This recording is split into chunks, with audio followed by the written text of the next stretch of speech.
Apeli kthem për rigjykim se Emir Tahirin, ish ministri i brendshëm, do përballet sërish me 3 akuza të rënda ndërsa e quan vendimin të turpshëm. 2 antarët e kolegjit të apelimit, Luan Daci dhe Ardian Hajdari, padite në SPAK. 3 ish prokuror të shkarkuar e akuzojnë për falsifikim dokumentash. Shënohen edhe 2 viktima të tjera nga Covid-19. Pacientët që humbën jetën vuani nga disa sëmundje të reja konfirmohen 77 raste të reja. Partia Demokratike nis fushatën zgjedhore me caktimin e kandidatëve për deputet. Çdo emër duhet të provojë pastërtinë e plotë të figurës. Presidenti Hashim Thaçi reagon në rrjetet sociale për akuzat e Hagës, poston foton e UÇK-s dhe thotë se askush nuk mund ta rishkruajë historinë e Kosovës.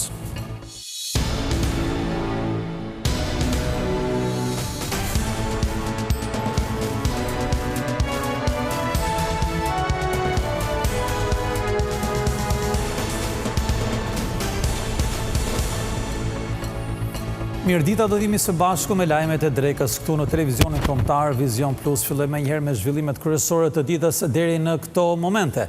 Emir Tahiri do të rigjykohet nga e para për të 3 akuzat e rënda ndaj tij: trafik droge, grupi strukturuar dhe pjesëmarrje në organizatë kriminale. Kështu përkthehet vendimi i sotëm i gjykatës së apelit që rrëzoi vendimin e shkallës së parë. Ish ministri i brendshëm e i quajti të turpshëm këtë vendim, ndërsa theksoi se nuk do të ndalet në betejën e tij për drejtësi. Gjykata e apelit ka vendosur të rrëzojë vendimin e shkallës së parë që dënoi ish ministrin Emir Tahiri me 3 vjet shërbim prove. Trupa gjykuese tha se nuk ka prova për shpërdorim detyre për të cilën u dënua Tahiri, duke kërkuar kështu rigjykimin e plotë të dosjes nga e para. Kjo do të thotë se me rrëzimin e vendimit nga gjykata e apelit, Tahiri do të gjykohet nga e para për të 3 akuzat: trafikimi narkotikëve në bashkëpunim, grupi strukturuar kriminal dhe kryerja e veprave penale nga organizata kriminale. Ish ministri i brendshëm Tahiri e quajti një padrejtësi dhe të turpshëm këtë vendim. Rikthimi në pikën 0 në vetvete është padrejtësi. Nëse ka dhe një njerëz të dytë në Republikën e Shqipërisë që zvarritet kështu gjykatave, mua realisht më vjen dot dhe turp për detyrat që kam mbajtur dhe kontributin që kam dhënë dhe si deputet dhe si gjithçka.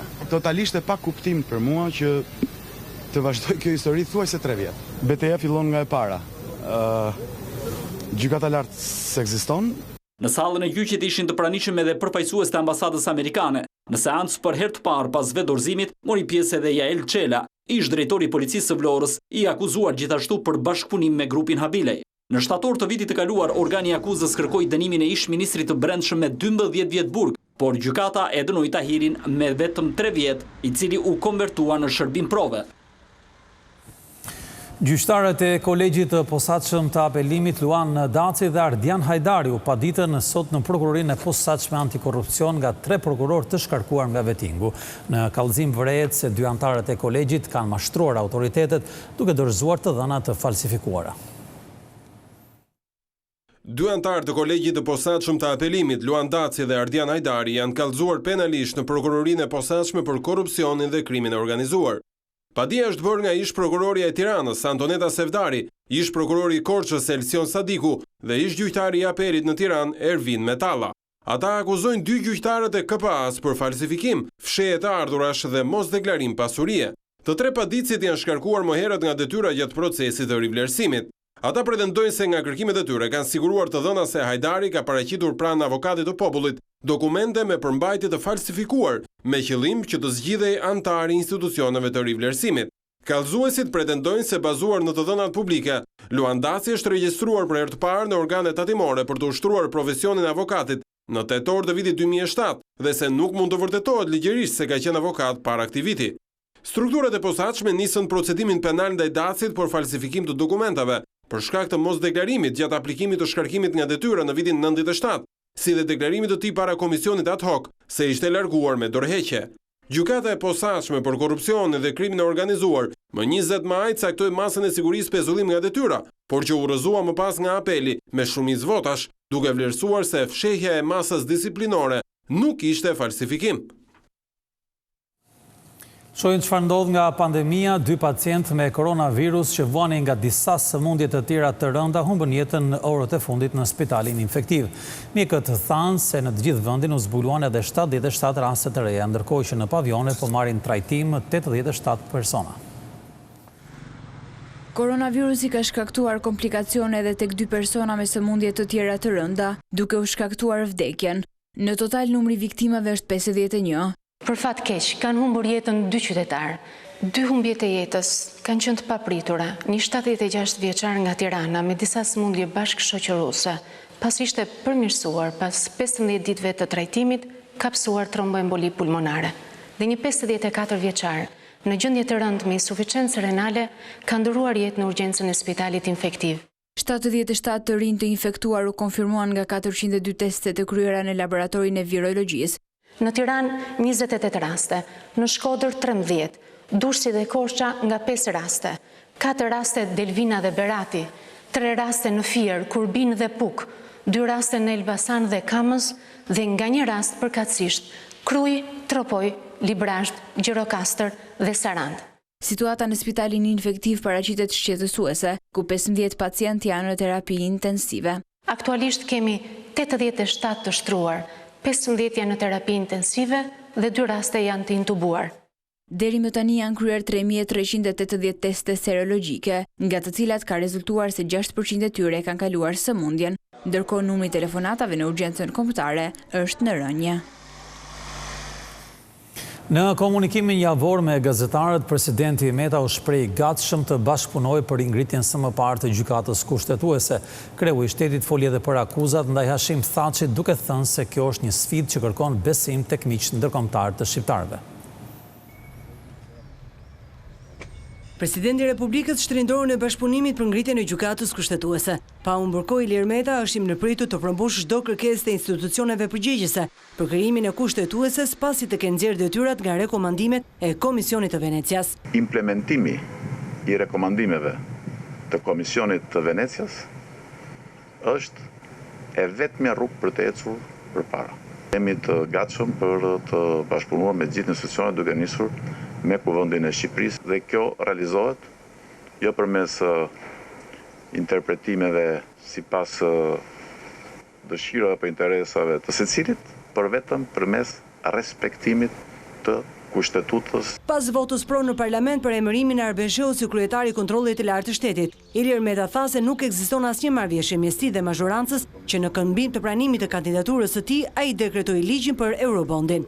Nuk ekziston asnjë marrëveshje e tillë, se çfarë vendimi merr parlamenti për kandidaturën e propozuar nga presidenti, kjo është e drejta e parlamentit. Teksa homologu i tij kosovar Hashim Thaçi kishte vetëm pak sekonda që ndodhej në Shqipëri. Ilir Meta e quajti sfidë akt akuzën ndaj tij dhe ish kryeparlamentarit Kadri Veseli. Nuk është hera e parë ku pala e humbur, pala që shkaktoi genocidin, e ka kthyer në një strategji të sajën, një llosje në UÇK-s, por mundësisht edhe dëmtimin e funksionimit të shtetit të Kosovës.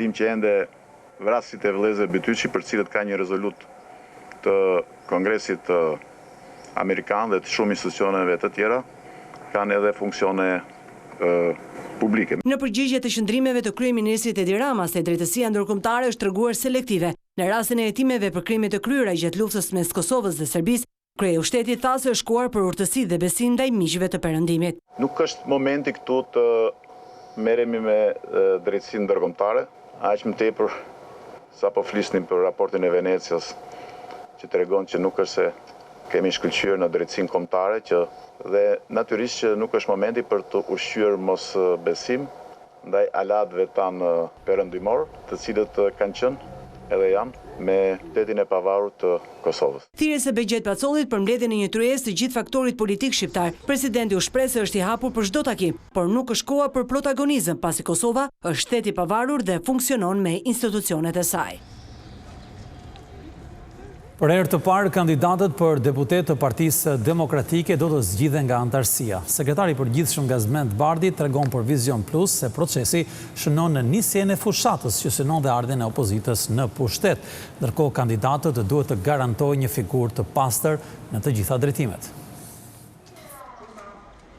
Nga kjo e premte, Partia Demokratike ka nisur zyrtarisht fushatën zgjedhore duke filluar nga përzgjedhja e kandidatëve për deputet. Një ditë pas miratimit udhëzimit që jep fuqi antarësisë të përcaktojë deputetët e ardhshëm, numri 2 i PD-s Gazmend Bardhi deklaron se betejë për të sjellë të djathtën në pushtet ka filluar. Ne kemi nisur fushatën zgjedhore për të fituar zgjedhjet e ardhshme parlamentare dhe lokale. Parimin një antar një vot po do e aplikon për herë të parë, duke synuar që ekipi që do të garojë në zgjedhje të ketë mbështetjen më të madhe të mundshme, por duke ruajtur të drejtën që kryesia të përfshi në listën e kandidatëve figura të reja. Në këtë proces të ri që ne nisim sot, janë futur edhe dy hallka apo faza të cilat deri më sot nuk kanë ekzistuar. Spari, seleksionimi nga një komision profesional i vlerësimit të kandidatëve, i cili do të shërtoj përmbushjen ose jo të kritereve formale nga ana e kandidatëve të propozuar nga antarët, dhe së dyti e drejta e çdo antari që me parimin një antar një vot të konfirmoj kandidaturat për përfaqësues politik të Partisë Demokratike në zgjedhje lokale apo qendrore. Por çfarë ndodh nëse në Shkodër, ku Bardhi është koordinator për procesin, antarët propozojnë Jozefina Topallin? Nëse shikoni me vëmendje udhëzimin e publikuar dje, ka një pikë të veçantë që udhëzon grupin qendror të koordinimit që të marrë çdo propozim të bërë nga antarët pa asnjë paragjykim bazuar në qëndrimet e individit që propozohet. Numri 2 i PD-s thekson se partia është e bashkuar, ndërkaq leadershipi i saj është në kontakt të vazhdueshëm me çdo demokrat që ka dhënë kontribut në parti.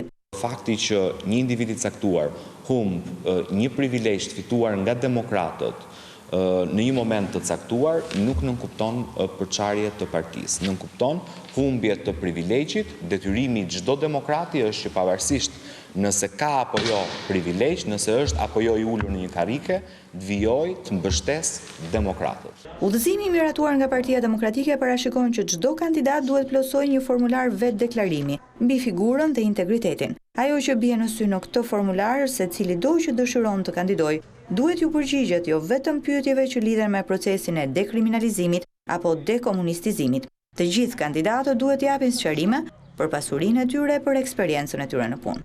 Por për te kësaj, në formular ka pyetje specifike që lidhen me faktin nëse kandidati luan apo jo lojë rafati e çfarë shume ka humbur në to. Nëse është përdorues droge apo alkooli, duke sqaruar nëse përdorimi i alkoolit është kthyer në problem për punën e duke saktësuar periudhën kur kandidati ka nisur përdorimin e tij. Cili do që dëshiron të kandidojë për deputet për Partinë Demokratike, sipas këtij formulari duhet të japë të dhëna për shëndetin psikologjik e emocional, si dhe duhet të japë emrat e 3 personave që e njohin mirë si shok shkolle apo koleg.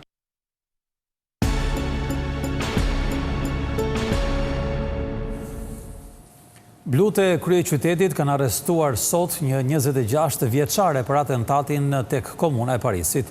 Dyshohet se ajo ka bashkëpunuar me ekzekutorët dhe kanë nxjerrë në prit hekuran billën me të cilin ishte në një lidhje prej 2 vjetësh.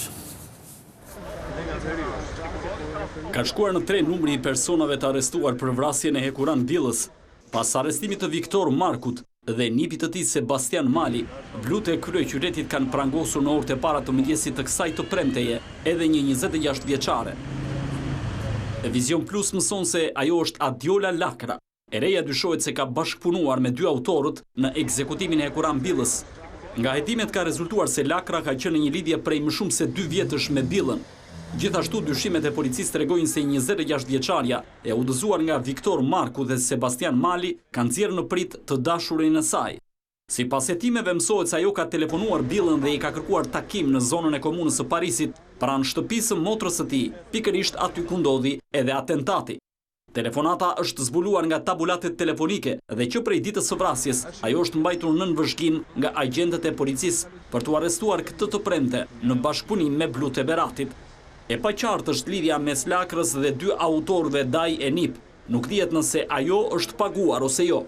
Hekuran billa u ekzekutua mbrëmjen e 11 qershorit në zonën e komunës së Parisit. Shkak për vrasjen dyshohet se ishte hakmarrja. Kjo pasi në vitin 2006 billa ekzekutoi në Britani Prel Markun, vëllain e Viktor Markut.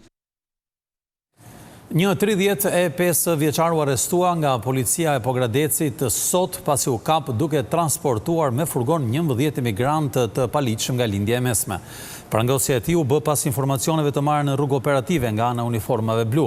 Gjatë operacionit, 35 vjeçari nga Tirana u përpoq të largohej me shpejtësi, duke mos ju bindur urdhërit të policisë, por u ndalua pas disa minutash ndjekjeje pranë vendit të quajtur Guri Kuq në Pogradec. Sipas policisë, i riu kishte premtuar emigrantëve kalimin drejt vendeve të BE-s kundrejt pagesës. Ndërkohë një grup hetimor po vjon punën për të zbuluar personat e tjerë të implikuar në këtë rrjet.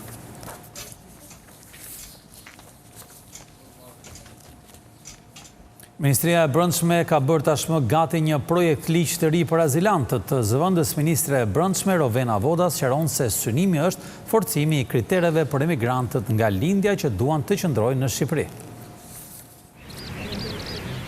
Nisur nga numri i lartë i emigrantëve që zbarkojnë në Shqipëri dhe synojnë në Europën, Ministria e Brendshme ka hartuar një projekt ligj për të forcuar kriteret e dhënies së statusit të azilantit. Zëvendës ministre e Brendshme Rovena Voda tha se përmes këtij projekt ligji do të intensifikohen kontrollet në kufi, si dhe do të bëhet seleksionim për të gjitha ata persona që kërkojnë azil, duke u nisur nga vendi i tyre origjinës, nëse vijnë apo jo nga zona lufte. Ka jo pak azil kërkues që për ne konsiderojnë vende të sigurta dhe jo vende konflikti. Çfarë do të thotë që automatikisht rrëzohet pra pretendimi i tyre për të kërkuar azil. Një risi shumë e madhe në fakt është edhe sankcionimi i procedurës së quajtur fast track, pra një procedurë të përshpejtuar intervistimi. Unë mendoj që futja e kësaj procedure do të ndihmojë, si thua, në seleksionimin më të shpejtë të këtyre individëve. Azilantët e strehuar në Shqipëri po vëzhgohen nga policia e shtetit për shkak se krimet e kryera prej tyre, kryesisht vjedhje, janë shtuar kohët e fundit. Blues shprehen se azilantët janë autor të një sër vjedhjesh me dhunë, madje edhe me armë, çka përbën rrezik për shoqërinë. Nisur nga këto kushte, Voda tha se do të ketë forcim të kritereve të strehimit edhe në qendrën kombëtare pritëse të refugjatëve në Babru. Një monitorim më i rrept, edhe ca kritere më të rrepta për ata që do të jenë, pra që do të strehohen në qendrën kombëtare pritëse për azil kërkuesit. Pra do duhet të respektojnë disa rregulla. Pra me të vërtetë është një qendër e hapur, por do të ketë disa kritere. Do të mundohet të monitorohet në bashkëpunim edhe me forcat e sigurisë dhe rendit publik. Ky projekt ligj pritet të diskutohet në Komisionin e Sigurisë dhe më pas të miratohet në kuvend. Shumica e emigrantëve që vinë në Shqipëri janë sirian, iraken, algjerian, pakistanez dhe afgan. Vetëm gjatë vitit 2019 ishin 6.604 persona që kërkuan azil, ndërsa numri atyre që kaluan kufirin ishte rreth 12.000. Aksioni inspektoriatit të mbrojtjes së territorit do të shtrihet për pak ditë edhe në plazhin e Zvërnecit, por pronarët e lokaleve Buzdetit kundërshtuan sot duke thënë se prishjet e objekteve po bëhen në shkelje të ligjit. Pronarët e rreth 40 bizneseve pa leje në plazhin e Zvërnecit kanë kundërshtuar vendimin e Inspektoratit Kombëtar të Mbrojtjes së Territorit për shembjen e objekteve të tyre. Ata u mblodhen para Bashkisë së Vlorës ndërsa e cilësuan aksionin për prishjen e lokaleve si të qëllimshëm. Pronarët akuzuan IKM-n se po vepron në kundërshtim me ligjin, pasi sipas tyre nuk u ka paraqitur një vendim zyrtar. Jemi detyruar të përballemi me INUK-un ose me thënë ndryshe me instancat shtetërore, të cilët vinë një ditë të bukur dhe na thonë duhet të largoni deri në fund të javës. Pa asnjë lloj konstatimi, pa asnjë lloj vendim prishje. Kërkojmë të paktën të kemi një letër zyrtare.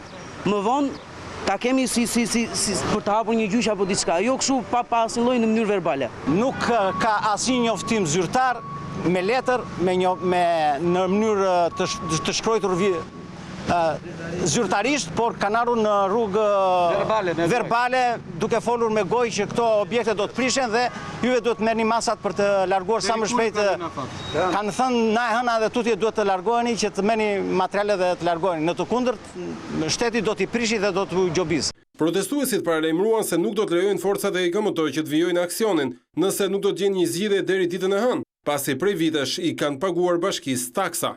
Kemi kontrata nga Komuna Qendër në atë kohë dhe nga bashkia sot të rregullta, kemi zbatuar të gjitha normat që janë në kontratë, jemi tatim pagues të rregullt dhe vjen një ditë e bukur si sot dhe na thonë nesër do të prisheni. Kjo gjë nuk mund të ndodhë. Deri më tani, IKM-t ka shembur për gjatë gjithë vijës bregdetare mbi 50 objekte pa leje. 12 qarqet e vendit përfshihen në aksionin për pastrimin e zonave turistike. Ministri Blendi Klosi ishte sot në Berat, nga ku kërkoi më shumë angazhim, jo vetëm nga bashkia, por edhe nga vetë qytetarët.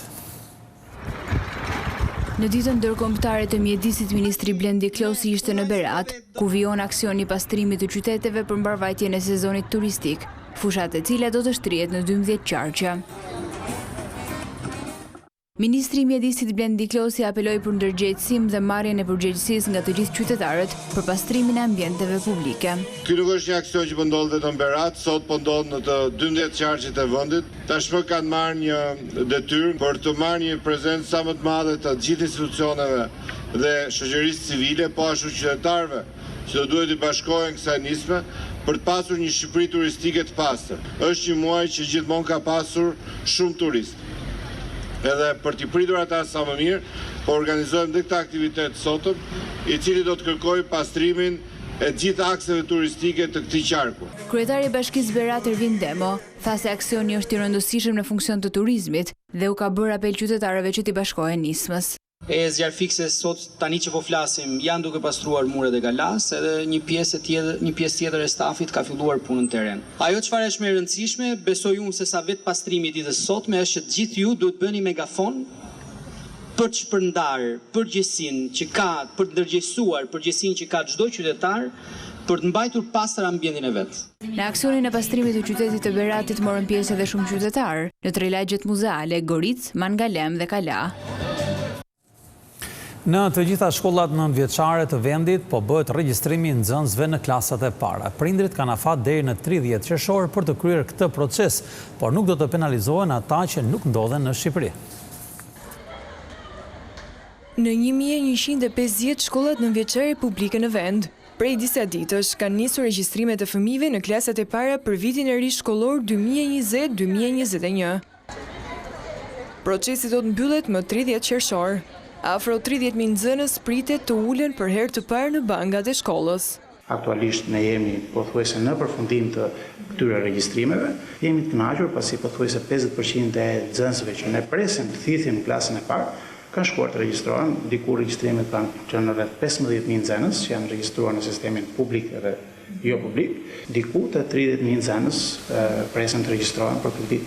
Ndërkësh për fëmijët që për arsye të ndryshme gjatë kësaj periudhe ndodhin jashtë vendit, do t'u ofrohet mundësia të kryejnë regjistrimin gjatë muajit shtator. Në muajin shtator mund të ketë raste të fëmijëve për shkak që nuk kanë qenë në Shqipëri gjithë kësaj periudhe, sigurisht ta janë detyrim shkollor, do të jepen mundësia dhe këtyre rasteve të afrohen pranë shkollës dhe të regjistrohen. Në muajin shtator, nëse do ketë raste kur për një arsye një familje ndryshon vendbanimin, sigurisht do të jepet mundësia që edhe këtyre familjeve të në bazë të arsyetimit që do kenë të lëvizin në një shkollë tjetër. 30.000 nxënës që përfunduan studimet në arsimin 9 vjeçar pritet të regjistrohen nëpër shkollat e mesme të vendit prej datës 1 deri në 15 korrik.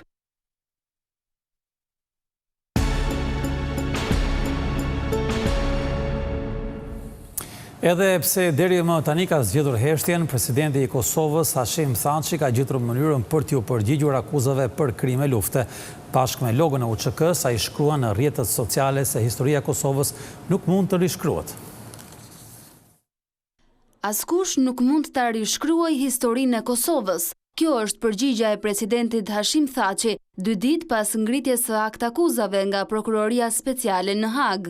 Ndërsa një vit më parë, kreu i Shtetit të Kosovës, i pyetur nga gazetarët gjatë një konference për shtyp, është shprehur besim plot në pafajësinë e tij dhe i gatshëm për t'u përgjigjur çdo ftese nga organi ndërkombëtar i drejtësisë. Një mundësie të tillë, një ofertë, një kërkesë të tillë do t'i përgjigjëm. Ndërkohë, delegacioni serb dhe ai kosovar nuk do të jenë në Washington për dialogun të shtunën, por takimi do të riorganizohet. Në një postim në Twitter, diplomati amerikan Richard Grenell është shprehur se e mirëkupton vendimin e përfaqësuesve të Kosovës. Duke u përgjigjur kritikave për pazaret e territoreve, Grenell ka nënvizuar se në tryezë do të flitet për vendet e punës dhe ekonominë e rajonit. Kam folur drejt për drejt me këshilltarët gjerman dhe francez të sigurisë kombëtare për të koordinuar qëndrimet tona ekonomike. Shkëmbimi i territoreve nuk është diskutuar asnjëherë në praninë time. Ne nuk përfshihemi në politikën e Kosovës apo Serbisë, ne koordinojmë palët. Nga ana tjetër, Gjermania dhe Franca po përgatiten për një takim tjetër mes Prishtinës dhe Beogradit që do të zhvillohet në Paris. Ambasadat e të dyja vendeve kanë konfirmuar se kancelarja gjermane Angela Merkel dhe presidenti francez Emmanuel Macron synojnë të ndihmojnë përpjekjet e Brukselit për të arritur një marrëveshje mes palëve. Ndërkohë në muajin korrik, Kosova dhe Serbia pritet të rinisin bisedimet mes tyre, bisedimet të ndërprera këto 2 vite më parë me ndërmjetësimin tashmë të BE-s. Pas vizitës së kryeministrit Abdullah Hoti në Bruksele dhe presidenti serb Vučić ka takuar sot liderët e Unionit. Presidentja e Komisionit Evropian Ursula von der Leyen ka garantuar mbështetjen për Serbin në rrugën e saj të integrimit evropian, por ka theksuar se çelësi i progresit në këtë drejtim është dialogu me Prishtinën. Të njëjtin qëndrim konfirmoi edhe komisioneri për zgjerimin Oliver Varheli, i cili shtoi se rajonit do t'i sigurohet edhe ndihma e nevojshme për rimëkëmbjen nga pandemia. What kind of tea? We have also Japanese tea. What are these? It's very Këtë të premte, Maqedonia e Veriut ka hapur të gjitha pikat kufitare me Shqipërinë, por nga vëzhgimet në terren në të dy anët e kufirit, lëvizjet e njerëzve ishin në fare të pakta. Pas 4 muajsh, Maqedonia e Veriut hap kufirin toksor me Shqipërinë. Nga ora 24 e ditës së sotme, 3 pikat e kalimit kufitar toksor me Maqedoninë e Veriut në juglindje të vendit kanë filluar funksionimin normal. Në Qafthan, lëvizjet e qytetarëve në të dyja anët e kufirit kanë qenë të pakta. Të vetmit udhëtarë që kanë lëvizur drejt vendit fqinj dhe Anasjeltas kanë qenë ata nga zona e Pogradecit dhe Librazhdit. Nga Rajca fare. Po shkoni në? Të në frut. Lajmin e rihapjes si e keni? Për ne mirë po. Jemi këtu afër lëvizim. Lëvizim për punë sezonale apo për çfarë? Punë të vogla, punë kështu, punë pazari. Ju jeni nga cili qytet? Nga Struga jemi ne. Nga Struga, po. Situata në Strugë si është? Mirë është, qetë. A ka pasur raste? Ka pasur disa raste që i lajmëron televizori, po neve nuk i dimë, as nuk i njohim ata njerëz, se nuk i japin me emër. Ajo është më e mirë, do të hapish me emër. Unë shembull quhem Shefit Veseli. Ta di tjetri që filani ka virus, që mos e infektoj tjetrin, apo jo? E qartë. Ata thanë gjithashtu se në ndryshim nga pala shqiptare, në atë maqedonase mungonin masat e sigurisë anti-Covid. Sot filluan punë. Megjithëse brenda për brenda taksit kanë punuar. Po jashtë jo. Jashtë jo. Sot është rruga parë që bëni? E parë. Si procedosh? Normal. Temperatura gjërat? Jo, s'kishte. Te jona kishte temperaturë. Po tek maqedonesit? Jo, asgjë. Nuk ishte. Ja. Pra kalimi bëhej normal pas një lloj pengese? Normal pas një lloj pengese. Sipas autoriteteve doganore, në ditët në vijim, fluksi i lëvizjeve pritet të shtohet. Këtu kemi përfunduar dhe me lajmet e drekës. Faleminderit dhe miru takofshim.